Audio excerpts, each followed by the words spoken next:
Hello दोस्तों, आप सभी लोगों का स्वागत है हमारे चैनल पीके न्यूजीलैंड पर। आज मैं एक छोटी सी वीडियो बनाने जा रहा हूँ। इस वीडियो के अंदर मैं आप लोगों को ये समझाने की कोशिश करूँगा कि न्यूजीलैंड का जो एजुकेशन सिस्टम है वो कैसे काम करता है और हमें एज ए स्टूडेंट्स किन किन चीज़ों का ध्यान रखना है जब भी हम इंडिया से एक स्टडी वीज़ा अप्लाई करते हैं न्यूजीलैंड कंट्री के अंदर। तो वो हमारी कैसे अंडरस्टैंडिंग और हमारी कैसे उसके अंदर कॉन्फिडेंस हमें आना चाहिए और छोटी छोटी चीज़ों का पता होना चाहिए कि जो काफ़ी मदद करती है आपकी जब आप एक कोर्स को सिलेक्ट करते हो। क्योंकि अपने लिए थोड़ा सा कंफ्यूजिंग होता है क्योंकि यहाँ पर जो सिस्टम है वो काफ़ी ही इंडिविजुअल सा है, जिसके अंदर काफ़ी लेवल सिस्टम बना रखा है, लेवल 5, लेवल 6, लेवल 7, ऐसे ऐसे करके प्रोसेस करता है ये सिस्टम। तो वो सिस्टम है क्या एक्चुअली, तो मैंने सोचा कि एक छोटी सी वीडियो बनाई जाए और सब लोगों के साथ ये वीडियो शेयर करी जाए। एटलीस्ट जो मुझे पता है, जो मुझे एक्सपीरियंस है, मैं ट्राई करूँगा कि मैं आप लोगों के साथ ये अपना एक्सपीरियंस शेयर करूँ। और जो मुझे नॉलेज है ये सारा का सारा नॉलेज मुझे 11-12 साल हो गए न्यूजीलैंड के अंदर रहते हुए। और मेरे जो दोस्त इंडिया से आए और जो हम यहाँ पर एक दूसरे को जानते हैं, किन्होंने कौन सी एजुकेशन यहाँ पर फिनिश करी और वो कैसे इंडिया से यहाँ पर आए, उनका एक्सपीरियंस क्या था। तो ये सब चीज़ों की एक मतलब कहते तो कलेक्टिव इन्फॉर्मेशन है ये। तो और ये जो इन्फॉर्मेशन है कोई ये मेरी इन्फॉर्मेशन नहीं है, ये सारी की सारी इन्फॉर्मेशन मैं आपको यहाँ की एक गवर्नमेंट की ऑफिशियली वेबसाइट है उसके ऊपर लेके जाऊंगा और वहाँ पर आपको एक्सप्लेन करने की कोशिश करूँगा कि ये सब चीज़ें काम कैसे करती है और हमें किन चीज़ों का ध्यान रखना है। और आओ तो अपने इस एजुकेशन सिस्टम को समझते हैं और अपने इसको इंडिया से भी कंपेयर करने की कोशिश करेंगे कि अपनी अंडरस्टैंडिंग थोड़ी सी स्ट्रोंग हो और इसको जानने की कोशिश करते हैं। सो आप लोगों से एक रिक्वेस्ट हो रहा है कि अगर आप मेरे चैनल को पहली बार विजिट कर रहे हैं तो प्लीज़ मेरे चैनल को सब्सक्राइब करें और जो नोटिफिकेशन बटन है उसके ऊपर क्लिक करें। सो चलो दोस्तों, चलते हैं गूगल बाबा की तरफ और लेते हैं उसकी मदद। सो चलो दोस्तों, ये गूगल बाबा जी ओपन हो चुके हैं। तो आपको यहाँ पर सबसे पहले लिखना है न्यूजीलैंड एजुकेशन सिस्टम। सो न्यूजीलैंड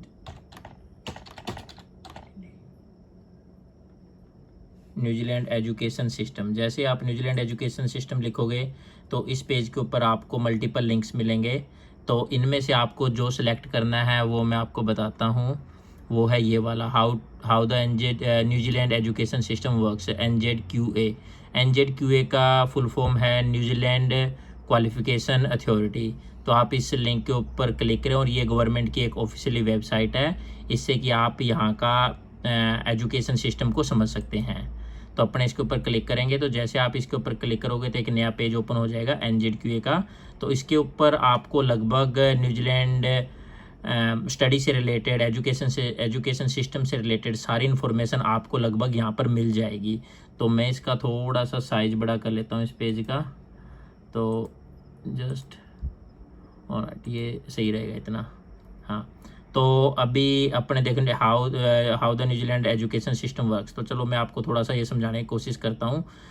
तो अपने इसको यहाँ से समझेंगे, स्कूलिंग इन न्यूजीलैंड। जैसे कि आपको सब लोगों को पता ही है कि किसी भी देश का जो स्कूलिंग सिस्टम होता है वो अपने जो एजुकेशन सिस्टम होता है वो स्कूल से स्टार्ट होता है।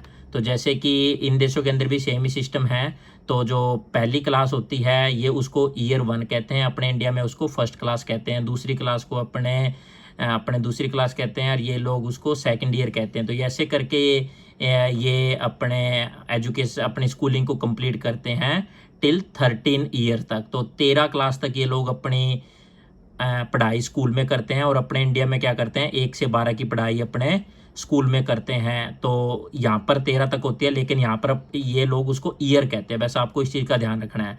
तो ये लोग उसको ईयरली कहते हैं, जैसे first year, second year, third year. तो ऐसे करके ये इसको आगे 13 ईयर तक स्कूलिंग यहाँ पर फिनिश होती है। तो यहाँ पर जो स्कूल है वो सेम लाइक अदर कंट्री, जैसे पब्लिक स्कूल है जो कि फंडेड बाय गवर्नमेंट है, और उसके पास कुछ यहाँ के रीजनल मावरी स्कूल है, और उसके बाद कुछ प्राइवेट स्कूल है जो कि प्राइवेट ऑर्गेनाइजेशन उनको रन करती है। लेकिन आपको इसमें एक मज़ेदार चीज़ ये बताता हूँ कि यहाँ का जो स्कूलिंग का सिस्टम है उसको इन्होंने 3 पार्ट के अंदर डिवाइड कर रखा है। तो मैं 1 से 6 क्लास तक को तो ये कहते हैं प्राइमरी स्कूल के अंदर आती है, और उसके बाद 7th और 8th वो आती है इंटरमीडिएट के अंदर, और उसके बाद जो 9 से 13 तक की क्लासेज हैं उसको इन्होंने डाल रखा है सेकेंडरी स्कूल के अंदर। तो ये देखिए सेकेंडरी स्कूल के अंदर इन्होंने डाल रखा है ईयर 9 से स्टार्ट होती है और अप टू ईयर 13 जाती है, और उस समय तक बच्चे की उम्र लगभग 16 से 18 साल की होती है। तो ये तो था स्कूलिंग सिस्टम न्यूजीलैंड का, जो कि थोड़ा सा आपको एक बेसिक पता होना चाहिए।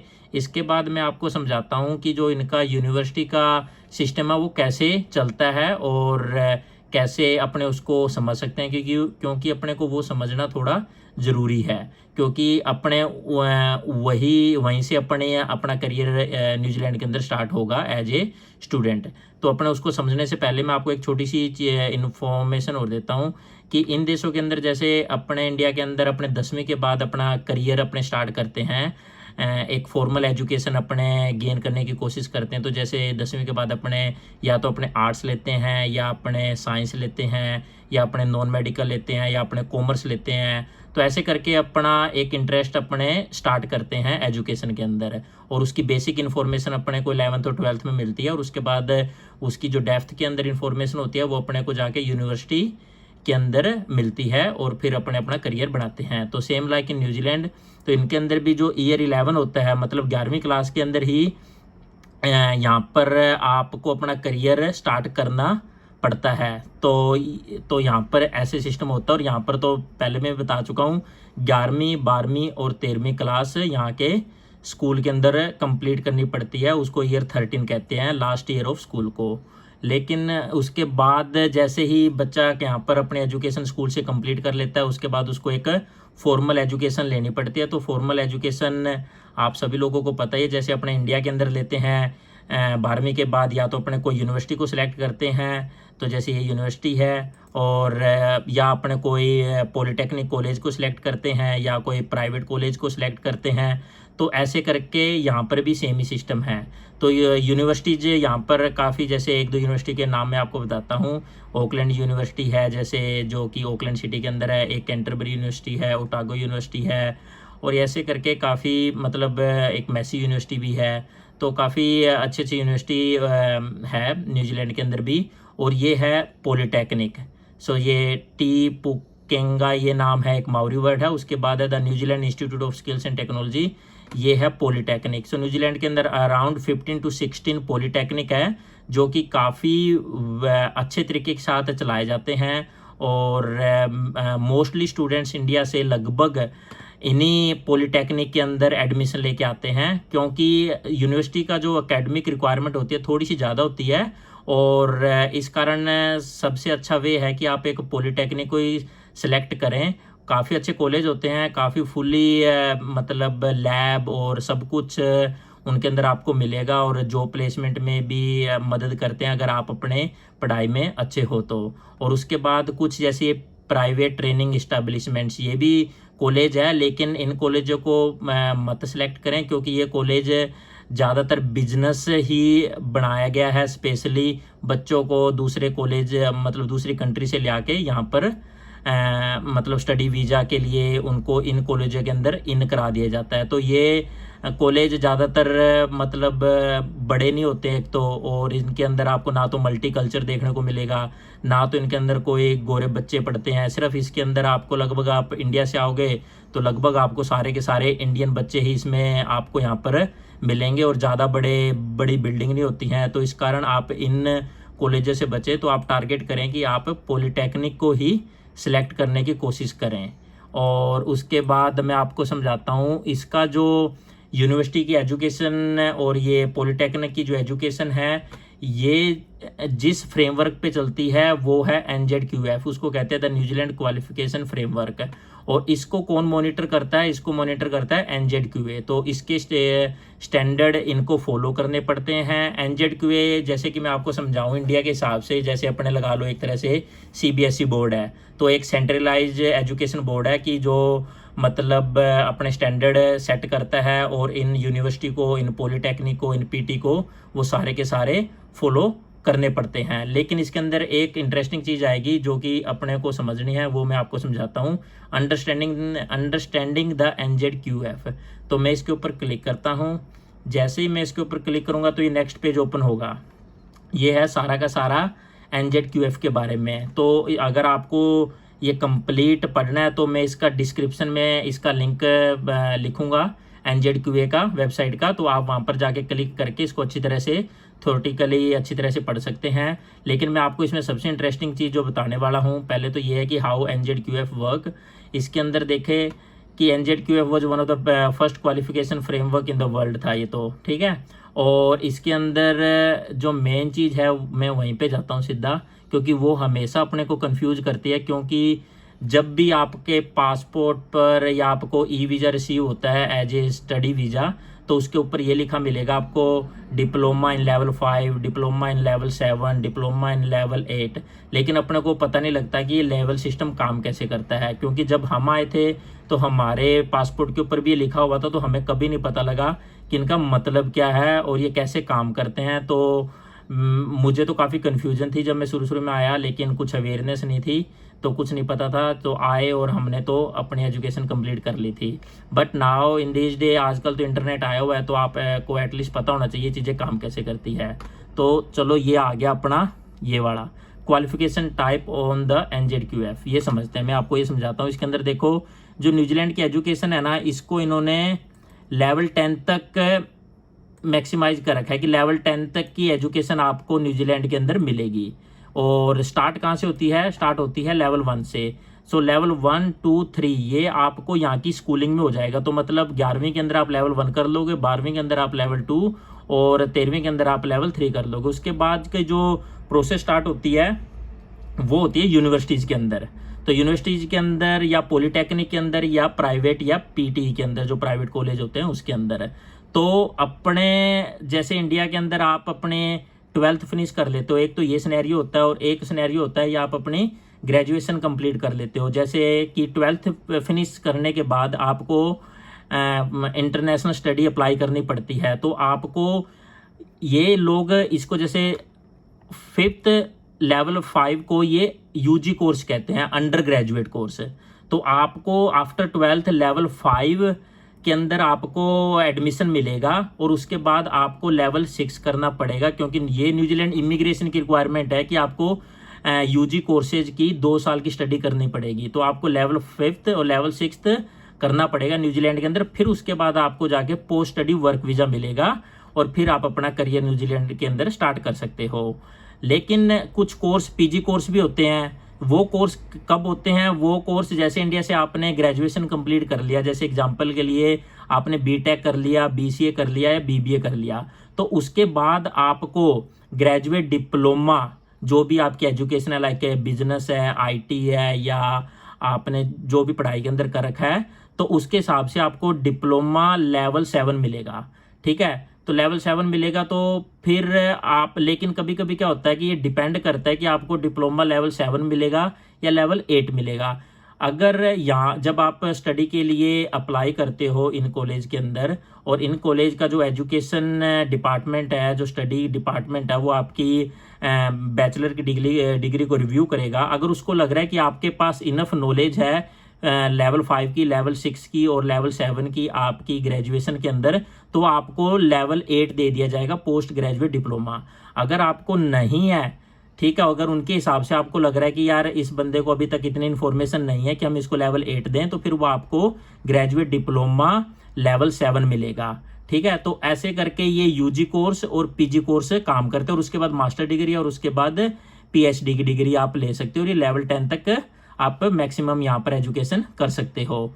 और इसमें एक और इंटरेस्टिंग बात है कि जैसे कभी कभी क्या होता है कि कई बंदे कंप्लीट एक बैचलर डिग्री करना चाहते हैं न्यूजीलैंड से, तो उनको बैचलर डिग्री कब मिलेगी? जब वो लेवल 5, लेवल 6 और लेवल 7 जब वो कंप्लीट कर लेंगे, जब जाके उनको बैचलर डिग्री का सर्टिफिकेट मिलेगा।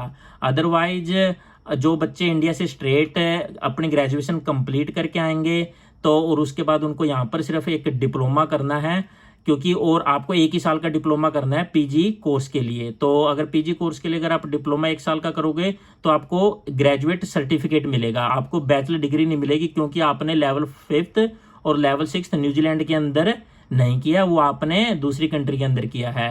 और अगर आप न्यूजीलैंड से तीनों करोगे तो आपको फिर कंप्लीट एक बैचलर डिग्री मिल जाएगी। तो ऐसे करके ये लेवल सिस्टम काम करता है। लेकिन एक नोट मैं आपको यहाँ पर बताता हूँ कि एक एजुकेशन ऐसी भी है, एक नहीं 2-3 एजुकेशन ऐसी भी है जो कि मैक्सिमम लेवल 5 तक जाती है, जैसे कि सेफ है, बेकरी है और डेयरी फार्मिंग है। तो उनकी जो एजुकेशन की जो लेंथ है वो level 1, level 2, level 3, level 4, level 5 तक ही जाती है। लेकिन लाइक दूसरे कोर्सेज है जैसे बिजनेस है, आईटी है, वो काफ़ी डेप्थ तक जाते हैं कि लोग उनको काफ़ी डेप्थ तक पढ़ते हैं, क्योंकि उनमें पीएचडी भी हो सकती है। और इस कारण उनका कोर्स का जो लेवल होता है वो लेवल 10 तक होता है। लेकिन कभी कभी क्या होता है कि कुछ बच्चे सेफ का कोर्स लेके आते हैं, तो उनको क्या करना पड़ता है, उनको डिप्लोमा जो रिसीव होगा वो तो यही रिसीव होगा कि डिप्लोमा इन कुकरी लेवल 5। लेकिन जब वो यहाँ पर आ जाएंगे उसके बाद उनको लेवल 4 की फर्स्ट ईयर की स्टडी कराई जाएगी, फिर उनको लेवल 5 की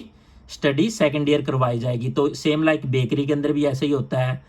तो ऐसे करके ये इनका जो एजुकेशन का लेवल है 1 से लेकर 10 तक ये काम करता है दोस्तों। तो दोस्तों ये था न्यूजीलैंड का एजुकेशन सिस्टम। अगर किसी को इससे रिलेटेड कुछ भी पूछना हो तो प्लीज़ मुझे या तो वीडियो के नीचे कमेंट करें, या मेरा फेसबुक पे पेज है एक पीके न्यूजीलैंड के नाम से, आप मुझे वहाँ पर फॉलो कर सकते हैं और मेरे साथ कनेक्ट हो सकते हैं, और आप मुझे वहाँ पर मैसेंजर कर सकते हैं। और मैं टारगेट करूँगा कि मैं आपकी हर क्वेश्चन का जवाब दे सकूँ, जिससे कि आप लोगों को एक फर्दर गाइडेंस मिल सके और आप एक राइट डिसीजन ले सके। दोस्तों ये सारी इन्फॉर्मेशन देखो मेरी नहीं थी, ये सारी की सारी एक यहाँ की गवर्नमेंट की ऑफिशियली वेबसाइट है, उनसे मैंने आप लोगों को समझाने की कोशिश करी है। और आप अगर किसी को अच्छी तरह से समझ नहीं भी आई है तो प्लीज़ आप मुझसे बात कर सकते हैं। मेरा नंबर है, मैंने ऑलरेडी मेरी वीडियोज़ के अंदर मेरा नंबर मैंने ड्रॉप कर रखा है पहले वाली वीडियोज़ में, तो आप मेरी पहले वाली वीडियो जाके देख सकते हैं और उसमें आपको मेरा नंबर मिल जाएगा। तो दोस्तों इसके अंदर 1-2 चीज़ और मैं ऐड करना चाहता हूँ कि आप ये सब चीज़ों का पता होना चाहिए जब भी आप किसी एजेंट से मिलते हो, और वहाँ पर आप एक मतलब एटलीस्ट आपको कॉन्फिडेंस रहेगा कि ये किस टाइप का मेरे लिए कोर्स सिलेक्ट कर रहा है और ये क्यों सिलेक्ट कर रहा है और इससे मेरे फ्यूचर में क्या मदद होगी, और ये सब चीज़ों का एटलीस्ट एक पता होना चाहिए, और जिससे कि आपका कॉन्फिडेंस बिल्डअप होगा। और दोस्तों की मतलब गलती मत खाना, क्योंकि कभी कभी गलती बहुत महंगी पड़ जाती है। तो इस कारण कहता हूँ कि राइट एजुकेशन सेलेक्ट करें, क्योंकि राइट एजुकेशन के बिना इन देशों के अंदर आज इतना ब्राइट फ्यूचर नहीं है। तो मेक श्योर करें कि आप एक अच्छी एजुकेशन सेलेक्ट करें, क्योंकि अगर अच्छी एजुकेशन सेलेक्ट नहीं करोगे तो ना तो आप पक्के होगे ना आप पैसे कमाओगे, तो फिर आप अनहैप्पी रहेंगे, आपकी फैमिली अनहैप्पी रहेगी। तो मेरा तो यही टारगेट है कि मैं आपको यहाँ की ग्राउंड रियलिटी बताऊँ कि यहाँ का एजुकेशन सिस्टम काम कैसे करता है, क्योंकि कई बच्चों को ये बिल्कुल अवेयरनेस नहीं है कि ये सब चीज़ें कैसे काम करती है। तो मैंने सोचा कि एक जनहित में एक इन्फॉर्मेशन को जारी करते हैं और लोगों को ये इन्फॉर्मेशन बताते हैं। तो इस जो वेबसाइट का इसका लिंक आपको डिस्क्रिप्शन में मिल जाएगा, आप फुली अच्छी तरह से उसको समझ सकते हैं और आप अपने क्वेश्चन मुझसे पूछ सकते हैं। सो अभी के लिए दोस्तों इतना ही, मिलते हैं किसी और वीडियोज में, किसी और दिन, किसी और टॉपिक पर। So good night again, bye bye. And one last thing, please subscribe my channel और मेरे से जुड़िए और मेरी वीडियोज़ को लाइक करें, और प्लीज़ दूसरे दोस्तों के पास पहुंचाएं, स्पेशली जो लोग स्टडी वीज़ा के बारे में सोच रहे हैं। सो प्लीज़ दोस्तों ये एक जनहित में जारी इन्फॉर्मेशन है again. So thank you again, bye bye.